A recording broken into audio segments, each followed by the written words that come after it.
Hola, bienvenidos a un episodio más de Abogacía Trabajando. Soy Rodrigo García y el día de hoy estaremos conversando con Pablo Monroy Conesa respecto al tráfico ilícito de armas a México y esta demanda presentada por el gobierno de México en contra de 11 compañías productoras y distribuidoras de armas de fuego. Acompáñenme.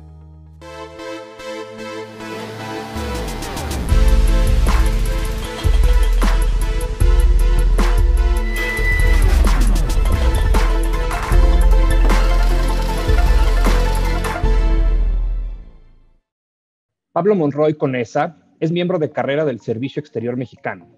Actualmente es consultor jurídico adjunto en la Consultoría Jurídica de la Secretaría de Relaciones Exteriores.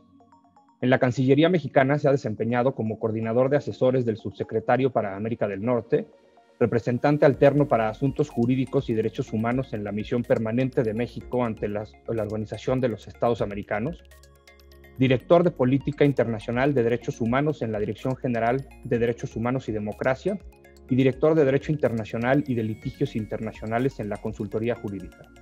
Es licenciado en Derecho por la Universidad Iberoamericana y maestro en Derecho Internacional por la Escuela de Derecho de la Universidad de Nueva York. Pablo, bienvenido a Abogacía Trabajando. Un gusto tenerte con nosotros para conversar sobre un tema muy importante, todo el tema relacionado a la demanda que puso el gobierno mexicano respecto al tráfico ilícito de armas a México. Antes quizá de comenzar, Pablo, un poquito de contexto. Entiendo que es la primera ocasión que un Estado extranjero demanda a armería justamente en cortes estadounidenses, recurriendo a la doctrina de la responsabilidad civil para construir, por supuesto, este caso. Se trata de una demanda que se presentó el 4 de agosto por el gobierno mexicano por conducto de la Secretaría de Relaciones Exteriores en contra de 11 compañías productoras y distribuidoras de armas de fuego en los Estados Unidos. Entiendo que muchas de estas armerías distribuyen sus productos realmente de una manera muy fácil, ¿no? En cualquier tienda que tenga una licencia de venta. Ahorita me compartirás quizá un poquito.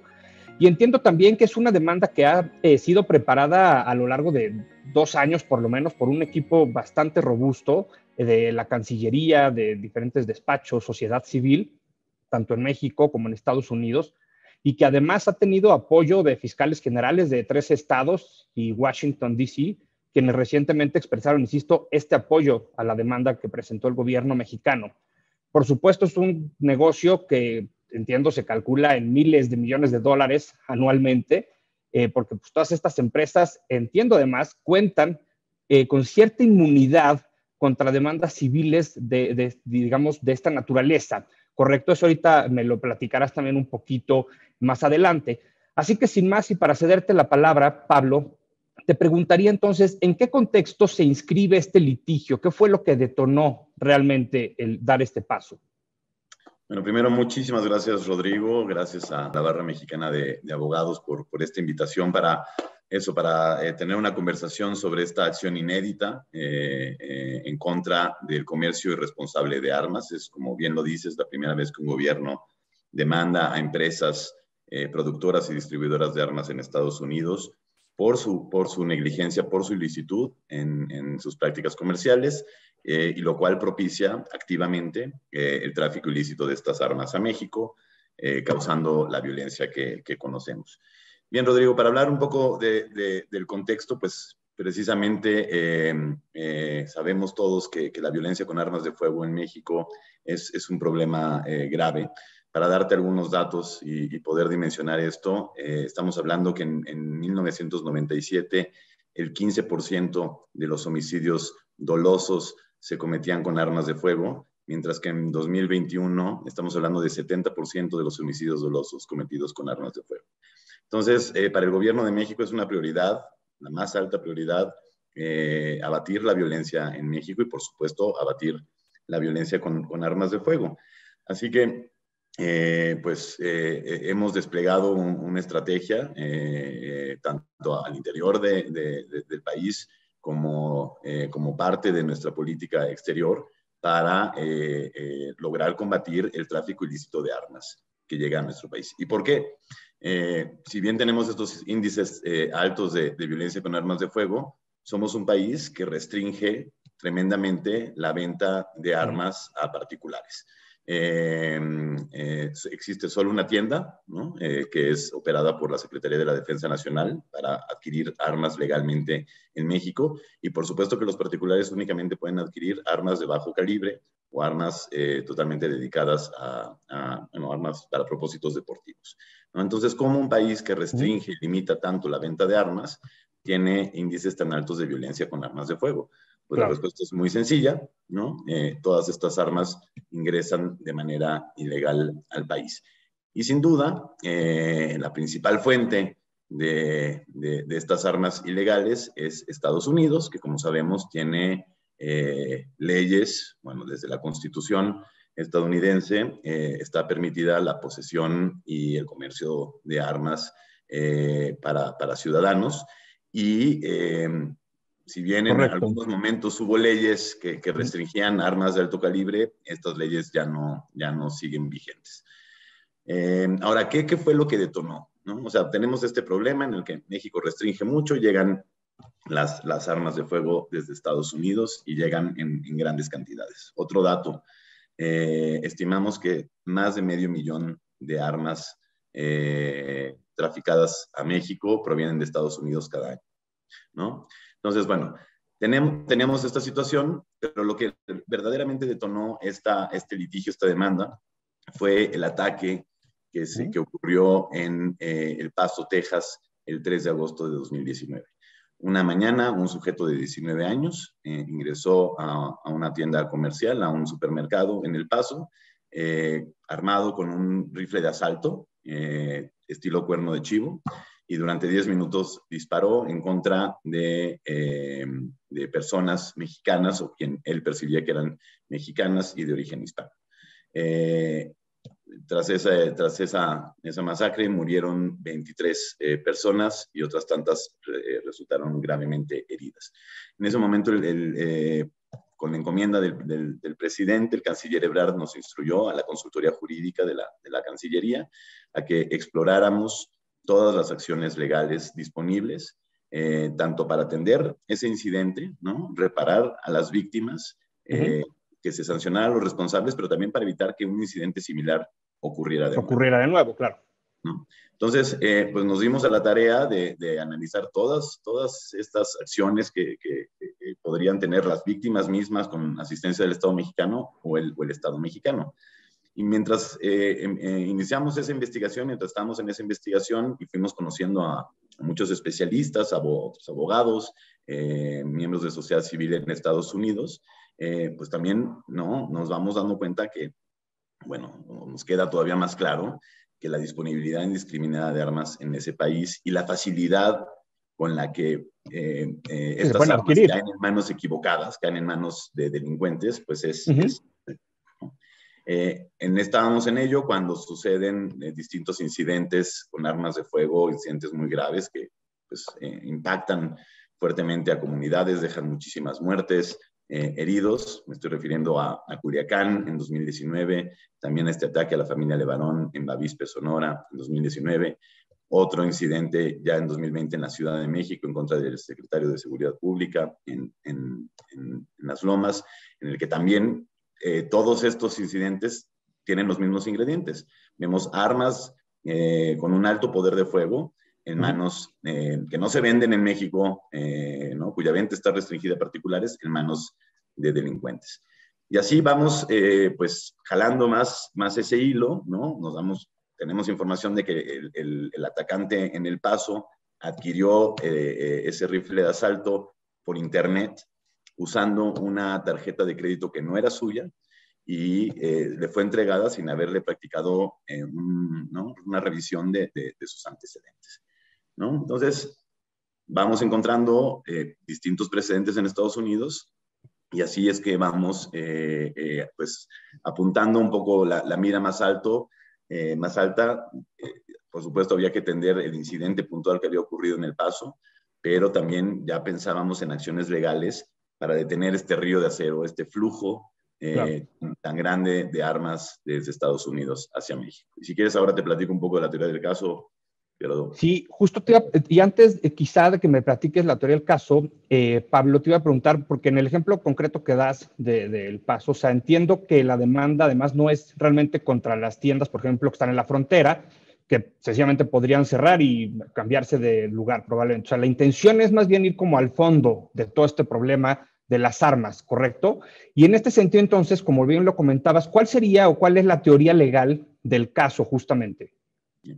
mira, tal cual, Rodrigo, lo apuntas muy bien, ¿no? Por supuesto que cuando nos damos cuenta que, o confirmamos, ¿no? Esta hipótesis de que este ataque en El Paso, a unos cuantos metros, ¿no? Kilómetros de la frontera con México, esto, pues se lleva a cabo con un arma de asalto que se consigue tan fácilmente, pues claro, quizá el primer responsable pues sería la tienda, ¿no? Que vendió esa arma y que no practicó esta revisión de Claro. antecedentes y que aceptó una tarjeta de crédito ajena. Pero el problema es mucho más grave y, como bien dices, lo que queríamos era irnos al origen. O sea, si esta tienda se le permite hacer esta, digamos, operar de esta forma, ¿no? Es porque sigue recibiendo armamento por parte de las productoras y distribuidoras grandes, ¿no? Uh -huh. O sea, y ahorita vamos un poco a eso. La teoría del caso, bueno, como ya lo anunciabas en la introducción, este es un litigio que se basa en la teoría de la responsabilidad civil.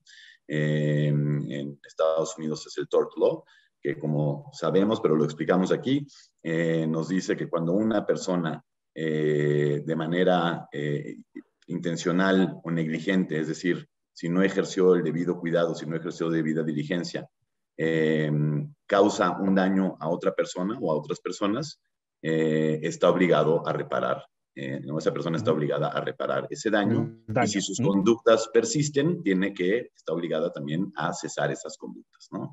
A modificar esas conductas que están generando daños.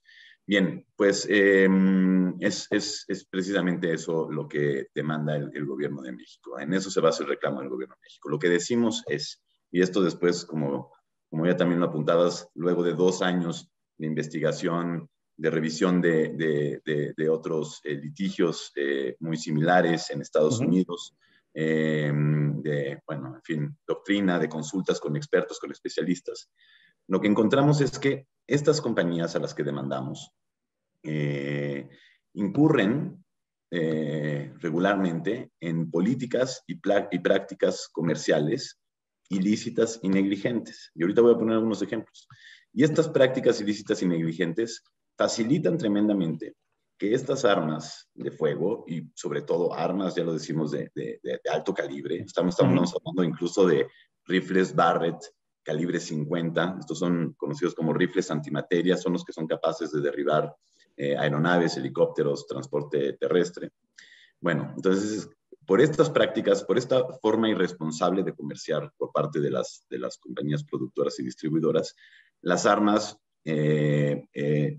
son fácilmente adquiridas por delincuentes, por asociaciones delictivas, son traficadas a México, ¿no? Y en México, al ser empleadas en la comisión de delitos, causan daños, pues, evidentemente a personas, ¿no? Pero también causan daños al Estado mexicano en su conjunto, ¿no?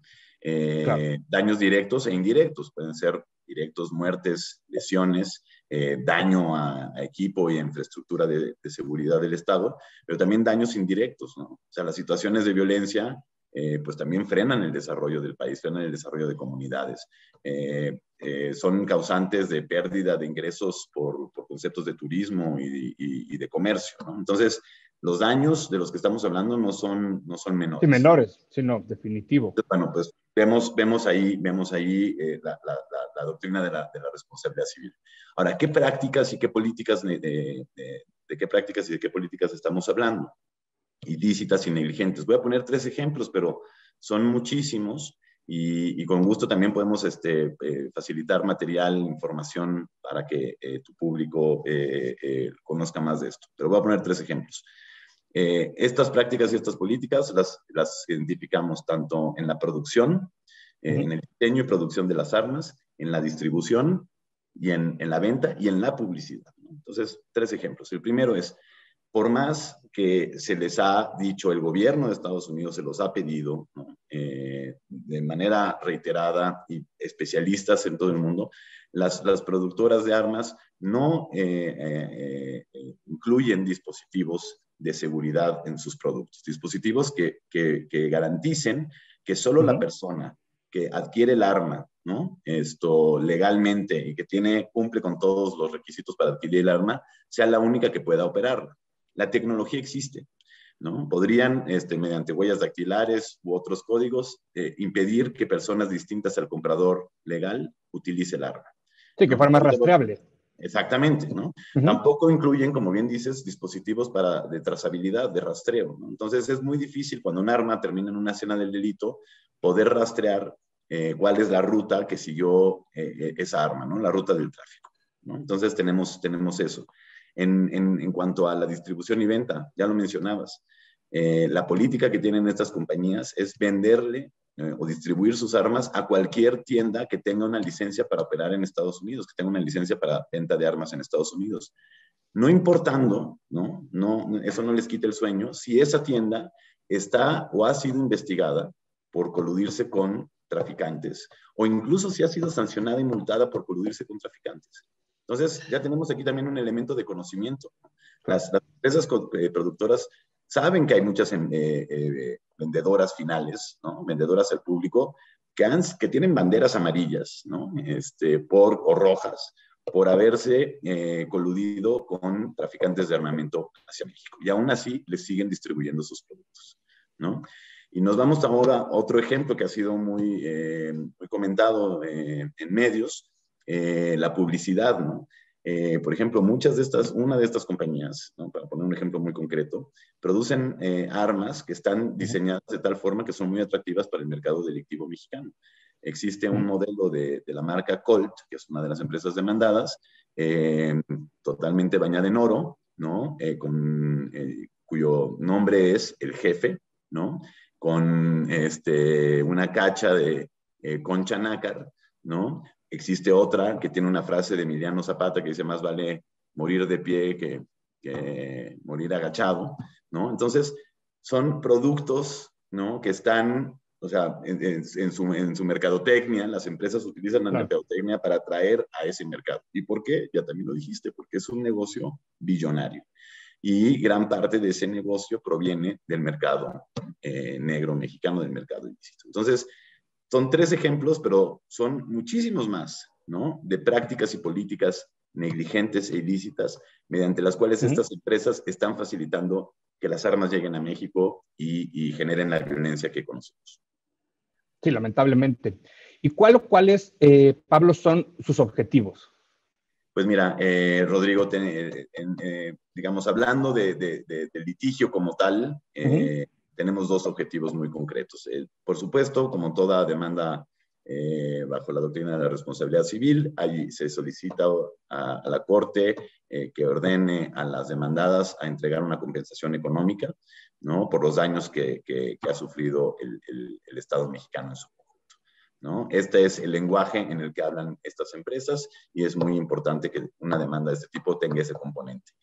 Pero para nosotros lo más importante, ¿no? Digamos, la segunda exigencia o rubro de exigencias más importantes es que la Corte ordene a estas empresas a modificar, a cesar sus prácticas negligentes e ilícitas, ¿no? A modificarlas y a llevar a cabo sus actividades comerciales de forma responsable. Existen muchísimas formas en las que las empresas ahorita mismo, sin necesidad de que transcurra todo este litigio y terminen una sentencia desfavorable a ellas, que ahorita mismo modifiquen prácticas políticas, actúen de manera responsable, diligente, para evitar que sus armas caigan en manos de delincuencia organizada. Los 3 ejemplos que te mencioné, ¿no?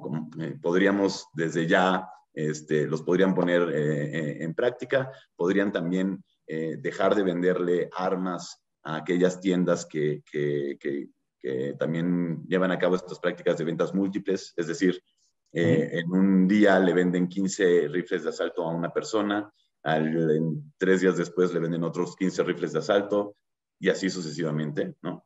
Entonces, también podrían disciplinar sus sistemas de distribución, ¿no? Yo a estos vendedores finales ya no les distribuyo armas porque sé uno, o que se coludieron en el pasado y que se están coludiendo con traficantes, o que están facilitando que estos traficantes u otros adquieran las armas. Entonces, esos son los dos grandes objetivos del litigio como tal.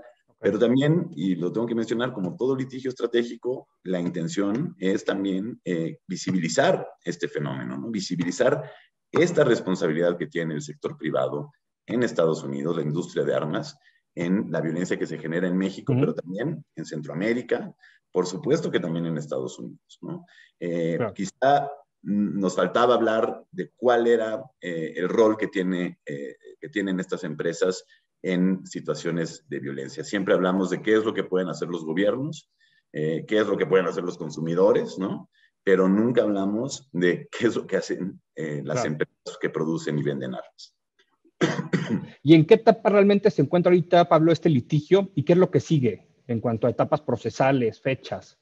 Claro, Rodrigo. Mira, estamos todavía en una etapa inicial en la que están elucidando cuestiones preliminares. Como anunciabas, la demanda se presentó el 4 de agosto del año pasado, de 2021. Se fijó un calendario procesal, el juez fijó un calendario procesal. Las empresas demandadas dieron respuesta a la demanda el 22 de noviembre.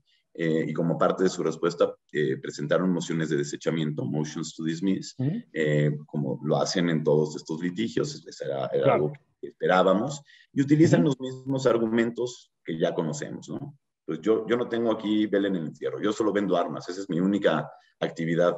Que las armas terminen en México matando gente, ya no es mi problema, ¿no? Es problema de quien las usa. Y bueno, pues no es cierto. O sea, si esto fuera un evento aislado, quizá ¿no? Se podría comprar ese argumento, pero estamos hablando de años, de décadas de tráfico de armas hacia México y de conocimiento de estas empresas de que sus armas terminan en México. Eso también es muy importante. Ellas saben que sus armas terminan en México porque agencias gubernamentales de Estados Unidos les pasan reportes de este año, tantas armas tuyas terminaron en esta escena del delito en México. Entonces, bueno, presentan sus argumentos el 22 de noviembre. Nosotros el 31 de enero acabamos de presentar la réplica a esa respuesta y contraargumentos a las mociones de desechamiento.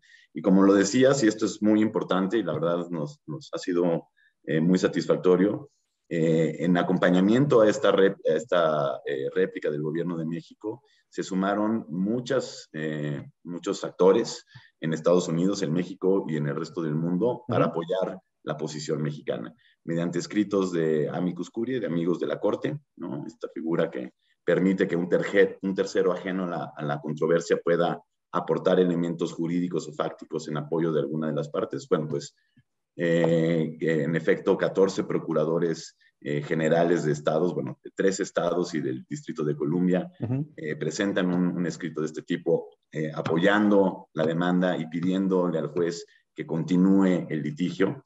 Lo hacen también 27. Lo cual le da incluso mayor peso.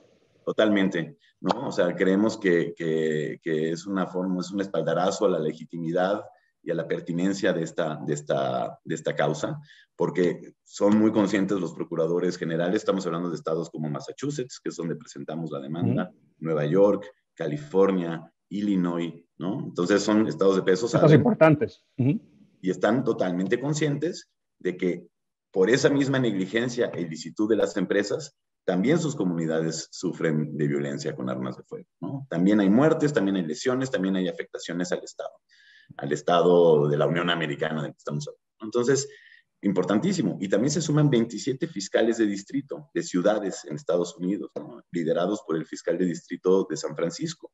Y lo mismo, también argumentos tanto de los fiscales generales como de los fiscales de distrito muy poderosos, ¿no? Dicen, bueno, las armas que también llegan a México, ¿no? Que llegan ilícitamente a México y generan violencia, pues también son causa de la migración hacia Estados Unidos y también facilitan que sustancias ilícitas se trafiquen hacia Estados Unidos, facilitan que haya tráfico de personas hacia Estados Unidos, ¿no? Entonces, o sea, este es un problema que no solo causa violencia aquí en México, en Centroamérica, sino que además es también el motor de otros problemas, ¿no? Se suman también profesores de derecho estadounidense, ¿no? Precisamente para decir que no gozan de inmunidad, en este caso, esas empresas, ya lo decías tú, quizá otro día podemos hablar de esa ley placa, pero estas empresas no gozan de inmunidad frente a esta demanda civil porque los daños ocurren en México, ¿no? Y como los daños ocurren en México, el derecho mexicano tiene que ser la ley sustantiva aplicable al caso. Se suman profesores de derecho internacional y se suman también víctimas y organizaciones en México, pero sobre todo víctimas, eso es algo muy importante, que dicen, pues, ¿no? ¿Cuáles son las consecuencias del tráfico ilícito y la violencia que generan? Se suman países de la región, 2 países, Belice y Antigua y Barbuda, que también sufren lo mismo, organizaciones en Latinoamérica y organizaciones en Europa. Bueno, ¿qué sigue ya muy rápidamente? Tendrán las empresas una oportunidad para hacer una dúplica, una contrarréplica a esta presentación del Estado mexicano, la cual será a principios de marzo, y una vez que ya el juez haya recibido todos, digamos, los escritos, la posición de las partes, probablemente nos citará, nos convocará a las partes a una audiencia para presentar argumentos orales, y calculamos, no podemos estar seguros, pero calculamos que hacia verano de este año, la Corte decida si este litigio avanza a la siguiente fase, como creemos que sucederá y tenemos argumentos para lograrlo. Claro. Pablo, bueno, desafortunadamente nos van a quedar muy pocos minutos ya para que se nos termine el programa. Daría quizá 2 preguntas finales, una quizá rápida de contestar, y sería entonces, con toda esta explicación que nos das, ¿qué tanta posibilidad de éxito se tiene realmente para que esta demanda la gane el gobierno mexicano? Y te preguntaría entonces una segunda y última pregunta. ¿Por qué se demandó en Massachusetts? Sobre la primera, Rodrigo, pues como en todo litigio, creo que tenemos que ser cautos y decir existe un 50% de probabilidades de éxito y un 50% de probabilidades de que no prospere. Pero como ya lo decía, hay muchos elementos muy positivos que me parece que apoyan demasiado a este caso jurídicamente, fácticamente, como para que por lo menos lleguemos a una etapa de producción de evidencia, que eso es también una cuestión muy importante. Ahí vamos a poder demostrar cómo estas empresas actúan irresponsablemente y facilitan la violencia en México. Y dejas ya un precedente también. Y dejas un precedente. Y dejas un precedente. Dejas un precedente y a partir de ahí ya también se abren una serie de escenarios de resolución de este litigio, ¿no? Pero nosotros vamos a ir hasta el final y creemos que tenemos muy buenas probabilidades. El hecho de que seamos un gobierno extranjero, esto nos abre avenidas legales, nos da herramientas legales que no tienen quizá víctimas en Estados Unidos en contra de estas empresas. Y tu última pregunta, ¿me la recuerdas, por favor? Sí, que por qué, digamos, la demanda se presentó en Massachusetts. Bueno, Massachusetts es la sede de muchas de las empresas que hemos demandado y además de aquellas que no tienen sede en Massachusetts, comercian sus productos en Massachusetts y pues tenemos también, hemos recabado información y le hemos presentado a la Corte de estimados de casi 250,000 armas provenientes de Massachusetts en los últimos 10 años, solo de Massachusetts, ¿no? Entonces, además Massachusetts también nos permite alegar, como lo hicimos, violación de estas empresas a leyes estatales, ¿no? A la ley de Massachusetts en materia de publicidad, por ejemplo, ¿no? Y esta es una de las avenidas con las cuales podemos evitar esta ley que da inmunidades, ¿no? PLACA se llama, Protection of Lawful Commerce in Arms. Si hay violación a leyes estatales con conocimiento de causa de que se están violando leyes estatales, se puede aceptar la aplicación de esta ley, lo cual sería muy benéfico para el litigio. Perfecto, Pablo.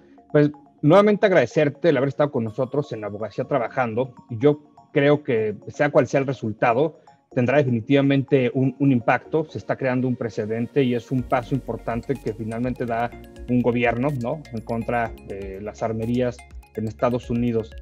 Nuevamente agradezco que hayas estado con nosotros, Pablo. Ojalá tengamos oportunidad de seguir charlando de este tema, del avance del litigio, una vez que también las armerías entonces hagan esta contrarréplica a principios de marzo, para que nos sigas contando en qué va y cuál es el estatus. Cuenta con ello, Rodrigo. Muchas gracias. Ya le cambié el nombre al programa, pero qué bueno que todo esté trabajando. Será un placer estar aquí con ustedes para informar desarrollos de este importante litigio. Muchísimas gracias también a la Barra Mexicana de Abogados. Muchas gracias, Pablo, y gracias a ustedes por habernos acompañado nuevamente.